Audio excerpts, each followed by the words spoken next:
Student, अगर आप भी क्लास 12th में और अपने बोर्ड एग्जाम में 90 या 95% एबव मार्क्स अचीव करना चाहते हैं तो आज की इस वीडियो में मैं आपको ऐसे 7 पॉइंट बताऊंगा जिसको सीरियसली अगर आपने फॉलो कर लिया तो आप अपने बोर्ड एग्जाम में 90 या 95% एबव मार्क्स आसानी से अचीव कर सकते हैं। ठीक है, तो आपको करना क्या है, सिर्फ और सिर्फ वीडियो को लास्ट तक देखना है और वीडियो के लास्ट में मैं आपको एक अपनी तरफ से एक बोनस पॉइंट दूंगा जिसको आपको जरूर से ध्यान में रखना है। तो सारे पॉइंट बहुत ही ज्यादा इंपॉर्टेंट है। इस वीडियो में आपको सिलेक्टेड पॉइंट बताने वाला हूं। अगर सीरियसली आपने इस सारे पॉइंट को फॉलो कर लिया तो आप अपने बोर्ड एग्जाम में आसानी से अचीव कर सकते हैं मार्क्स को। अपने 90 या 95% जो भी आप अपना गोल रखते हैं वो आप अपना आसानी से अचीव कर सकते हैं। तो आपको करना क्या है, वीडियो को लास्ट तक देखना है और चैनल पर नए तो चैनल को सब्सक्राइब कर लेना है। चलिए शुरू करते हैं इस वीडियो को।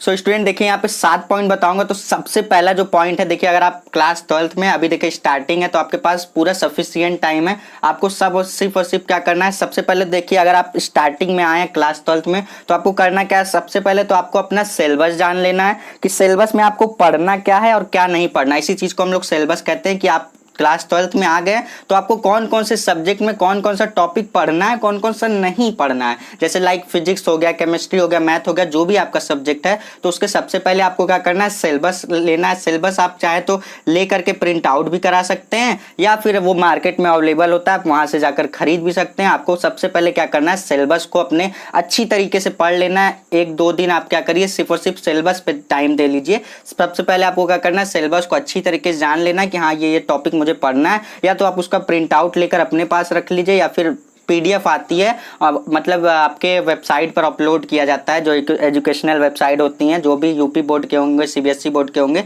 तो वहां पर अपलोड की जाती है। तो आप उसका पीडीएफ भी डाउनलोड करके रख सकते हैं। कहने का सीधा सा मतलब ये है कि सिलेबस आपको सबसे पहला चीज तो सिलेबस आपको क्लियर होना चाहिए कि आपको ये टॉपिक पढ़ने हैं। ठीक है, क्लियर है सिलेबस, पहला पॉइंट हो गया। अब दूसरा पॉइंट ये कि आपको क्या करना है, आपको सबसे पहले तो आपको एनसीईआरटी बुक से पढ़ना है। ठीक है, सबसे पहले क्या करना है, अपने एनसीईआरटी बुक के जितने भी कॉन्सेप्ट हैं उनको क्लियर रखना। बेटा देखो, एनसीईआरटी बुक तो लेना ही लेना है और अगर चाहते हो साइड बुक लेना तो ले सकते हो क्योंकि एनसीईआरटी मोस्ट इंपॉर्टेंट होता है। एनसीईआरटी अगर आप देखिए, आप 12th के बाद जेईई लेवल की या फिर किसी भी कॉम्पिटिटिव एग्जाम की तैयारी करेंगे तो वहां पर देखिए एनसीईआरटी से डायरेक्ट बहुत बार क्वेश्चन पूछे जाते हैं। तो एनसीईआरटी सबसे ज्यादा इंपॉर्टेंट होता है। तो एनसीईआरटी के आपको क्या करना है, एनसीईआरटी पर बेस्ड जितने भी कॉन्सेप्ट होते हैं सारे को अपने क्लियर रखना है। तो एनसीईआरटी की बुक आपको सबसे पहले परचेस करनी है। एनसीईआरटी के अलावा अगर आप कोई साइड बुक पढ़ना चाहते हैं तो उसके लिए मैं अलग वीडियो लेकर आऊंगा जिसमें आपको सारे सब्जेक्ट के कौन कौन सी साइड बुक अच्छी होती है उसको मैं आपको बता दूंगा कि कौन, लाइक फिजिक्स, केमिस्ट्री, मैथ, वो सारी चीजों के लिए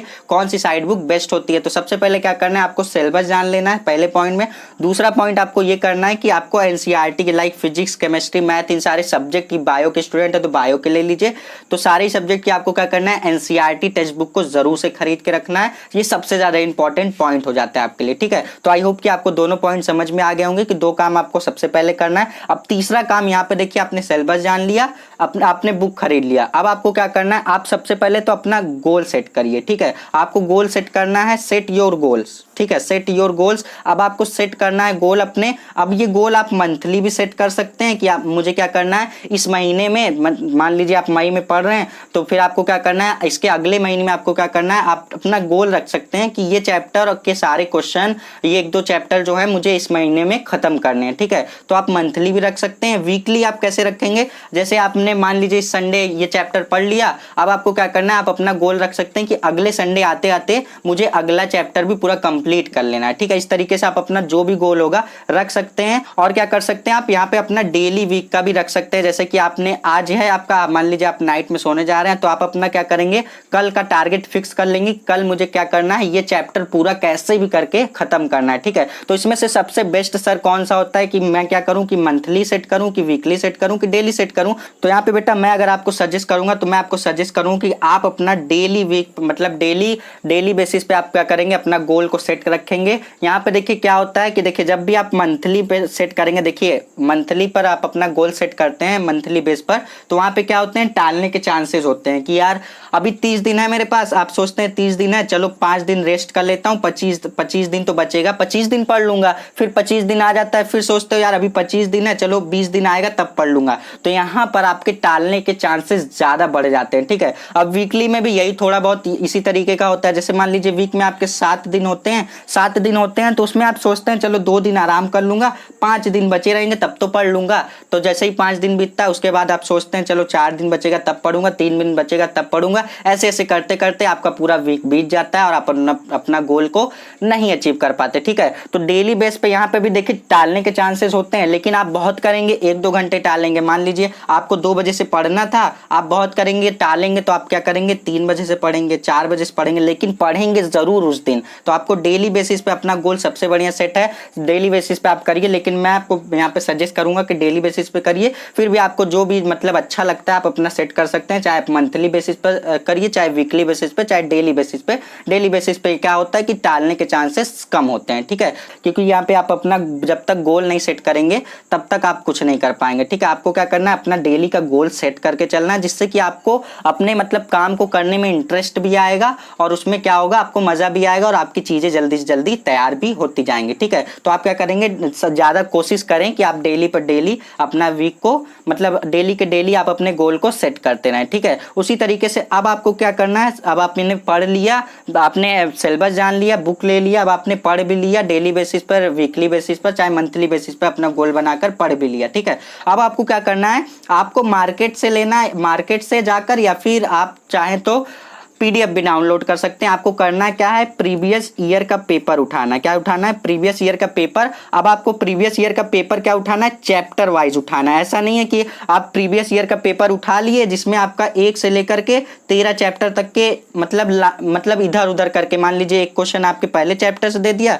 और दूसरा क्वेश्चन आपके 5वें चैप्टर से दे दिया। ऐसा बिल्कुल नहीं करना है, आपको चैप्टर वाइज करने हैं। जैसे चैप्टर वाइज का मतलब क्या, जैसे आपने एक पहले चैप्टर के आपको क्या करना है, प्रीवियस ईयर के क्वेश्चन लगाने, तो आप पहला पेज खोले तो उसमें क्या होने चाहिए, सिर्फ और सिर्फ आप जब आप पहले चैप्टर पे जाएं तो पहले चैप्टर में आपके क्या होना चाहिए, पहले ही चैप्टर के प्रीवियस ईयर के क्वेश्चंस होने चाहिए वहां पर। ठीक है, तो आपको क्या करना है, चैप्टर वाइज प्रीवियस ईयर के पेपर को जरूर से खरीद लेना है। चाहे आप मार्केट में जाकर देख सकते हैं, वहां पर भी अवेलेबल होता है, चाहे तो आप उसकी पीडीएफ को डाउनलोड करके अपने पास रख सकते हैं। सारी चैप्टर के आपको चैप्टर वाइज यहाँ पे प्रीवियस ईयर सबसे ज्यादा इंपॉर्टेंट होते हैं। देखिए मैं आपको हर वीडियो में बताता हूँ कि यहाँ पर जो बोर्ड एग्जाम क्या करता है, बोर्ड एग्जाम में जो आपके पेपर बनते हैं वहां पे पेपर का पैटर्न क्या होता है, वहां पर 80% जो क्वेश्चंस होते हैं वही पुराने घिसे पिटे क्वेश्चंस को रिपीट किया जाता है और जो 20% क्वेश्चन होते हैं वो नए क्वेश्चन बनाए जाते हैं। तो आपको क्या करना है, इस 80% पे आपको फोकस करना है। 80% कहां से तैयार होगा, इन्हीं प्रीवियस ईयर के क्वेश्चंस को लगा कर होगा। ठीक है, प्रीवियस ईयर क्वेश्चन लगाना है, लेकिन कैसे लगाना है, चैप्टर वाइज लगाना है, जिससे कि आपको क्या रहे, क्लियर रहे। मतलब आप इधर उधर के क्वेश्चंस उठाएंगे तो आपका फालतू का माइंड डिस्टर्ब होगा और आपको क्वेश्चंस लगाने का मन भी नहीं करेगा। ठीक है, तो ये पॉइंट आपका आई होप कि क्लियर हो गया होगा।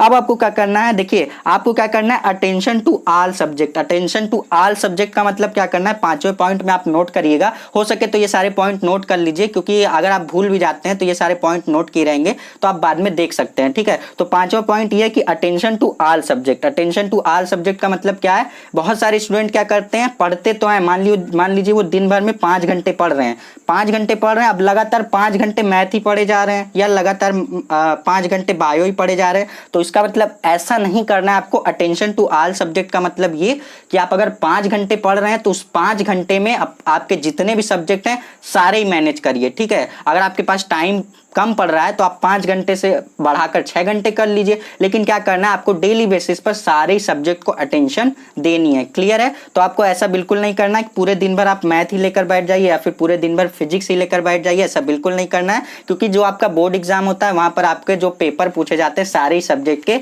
इक्वल मार्क्स के पूछे जाते हैं। ठीक है, तो सारे सब्जेक्ट को आप मतलब इक्वली अटेंशन देंगे। ऐसा नहीं है कि किसी सब्जेक्ट, अब ये भी ठीक है कि आप मतलब जो आपको सब्जेक्ट टफ लग रहा है उसको आप ज्यादा टाइम दे लीजिए और जो मतलब इजी लग रहा है आपको उस पे आप थोड़ा सा कम टाइम दे सकते हैं, तो वो क्लियर है। जो मतलब जो सब्जेक्ट टफ लगता है उस पे आप ज्यादा टाइम दीजिए, वो भी सही है। उससे आपको क्या होगा कि आपकी सब्जेक्ट वो थोड़ा सा स्ट्रांग हो सकता है। ठीक है, तो आई होप कि ये 5वां पॉइंट आपको क्लियर हो गया होगा। अब 6वां पॉइंट ये कि आप पढ़ने के बाद क्या करेंगे, रेगुलर बेसिस पे आपको क्या करना है, रिवीजन करना है। ठीक है, रिवीजन सबसे ज्यादा इंपॉर्टेंट होता है, क्योंकि आप देखिए पढ़ने के बाद ऐसा कोई भी इंसान नहीं है जिसको पढ़ने के बाद 100% याद ही रहे वो सारी चीजें। ठीक है, हर कोई इंसान है, भूल जाता है। ठीक है, भूलने की बीमारी सबकी होती है। ठीक है, आज नहीं तो कल, कल नहीं तो परसों, महीने बाद वो क्या करेगा, भूल जाएगा। तो आपको क्या करना है, जैसे ही आप चैप्टर पढ़ेंगे आपको क्या करना है, 10 मिनट का रिवीजन पे जरूर से टाइम देना है। ठीक है, रिवीजन सबसे ज्यादा इंपॉर्टेंट होता है, क्योंकि अगर आप पढ़ रहे हैं, पढ़ने के बाद भूल जा रहे हैं, तो वो फिर से, जैसे आप 0 से स्टार्ट कर रहे हैं, 100 पे जा रहे हैं पढ़ लिख कर। ठीक है,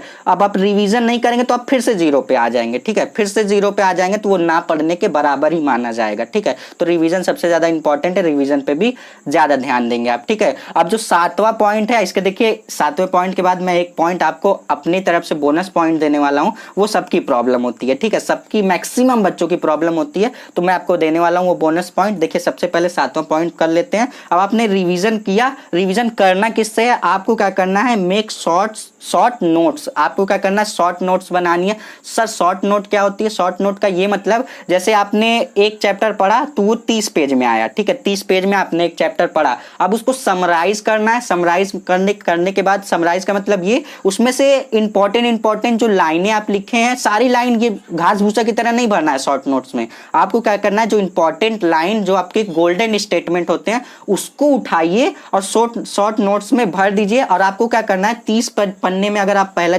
मतलब कोई एक चैप्टर तैयार करते हैं, तो आपको शॉर्ट नोट्स में उसको क्या करना है, 2 से 3 पेज में उसको क्या करना है, कन्वर्ट करना है। अब आप शॉर्ट नोट्स को नाम दे देते हैं, नाम दे सकते हैं महाभौकाली नोट्स या फिर भौकाली नोट्स। उससे क्या होता है, अंदर से मोटिवेशन आता है, अच्छी तरीके से उसको अटेम्प्ट कर सकते हैं। ठीक है, तो यहाँ पे आपको क्या करना है, जो भी आप चैप्टर पढ़ेंगे उसकी शॉर्ट नोट्स जरूर से जरूर बनाकर रखना है। उससे क्या होता है कि आपको रिवीजन करने में हेल्प मिलती है। ठीक है, तो आई होप कि ये सातों के सातों पॉइंट आपको अच्छी तरीके से समझ में आए होंगे। अब हम क्या करेंगे, यहाँ पे देखिए एक पॉइंट मैंने यहाँ पे आप सभी के लिए छुपा कर रखा था, जो कि सबकी प्रॉब्लम है, वो है डिस्ट्रैक्शन। डिस्ट्रैक्शन में क्या क्या हो सकते हैं, डिस्ट्रैक्शन में यहाँ पे जो सारी स्टेटमेंट लिख रखे हैं, फोकस कहाँ जाएगा आप सभी का, यहाँ पे आएगा फोकस। ठीक है, अब यहाँ पे गर्लफ्रेंड की जगह यहाँ पे ये भी हो सकते हैं, बॉयफ्रेंड भी हो सकते हैं। ठीक है, अगर गर्ल्स देख रही हैं तो उनके लिए मैं आपको बता देता हूँ, ये भी हो सकते हैं और ये भी हो सकते हैं। क्लियर है, तो देखो डिस्ट्रैक्शन में क्या क्या आते हैं, जैसे आपके घर वाले हो सकते हैं, आपके दोस्त यार हो सकते हैं, सभी के लाइफ में होते हैं। ठीक है, अब बहुत सारे स्टूडेंट क्या होते हैं, रिलेशनशिप में होते हैं, तो वहाँ पे हो सकता है उनकी गर्लफ्रेंड हो या उनके बॉयफ्रेंड हो, तो वहाँ पर ये सारी चीज़ें भी हो सकती हैं। और बहुत सारे स्टूडेंट जो होते हैं सिंगल होते हैं, वो सब क्या करते हैं, वो वीडियो गेम में लगे रहते हैं, जैसे लाइक हो गया पबजी, फ्री फायर, ये सब में लगे रहते हैं। तो ये सारी चीज़ों को क्या करना है, कम कर दो बेटा। कम करने का मतलब ये, छोड़ ही दो। अगर ये सारी चीज़ें हैं तो कुछ दिन के लिए छोड़ दो। अगर आप अपना टारगेट रखते हो 90 या 95% एबव मार्क्स अचीव करना, तो ये सारी चीज़ों को कुछ दिन के लिए छोड़ दो। इन दोनों को कह दो, इन दोनों को थोड़ा सा कह दो, आप थोड़ी देर आराम कीजिए। उसके अभी मैं जा रहा हूँ जंग लड़ने, जंग लड़ के आऊँगा, उसके बाद आपसे बात करूँगा। ठीक है, तो यहाँ पे आपको क्या करना है, इन सभी जो डिस्ट्रैक्शन है, इन सभी से क्या करना है, बिल्कुल दूर हो जाना है। सब मोह माया है उस तरीके का करके। ठीक है, यहाँ पे आपको जितनी भी सारी चीज़ें डिस्ट्रैक्शन है, इसके अलावा भी और सारी चीज़ें हो सकती हैं।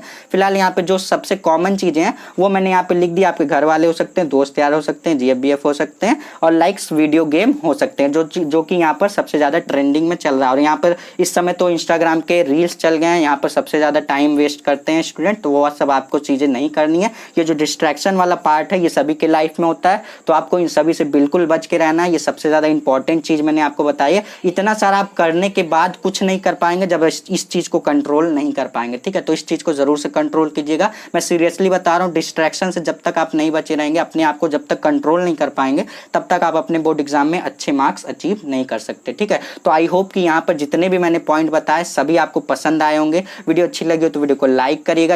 इस वीडियो को क्या करना है, आपको मैक्सिमम लोगों तक शेयर कर दीजिए, और चैनल पर नहीं तो चैनल को सब्सक्राइब भी कर दीजिए। चलिए मिलते हैं नेक्स्ट वीडियो में, तब तक के लिए पढ़ते रहिए। All the best.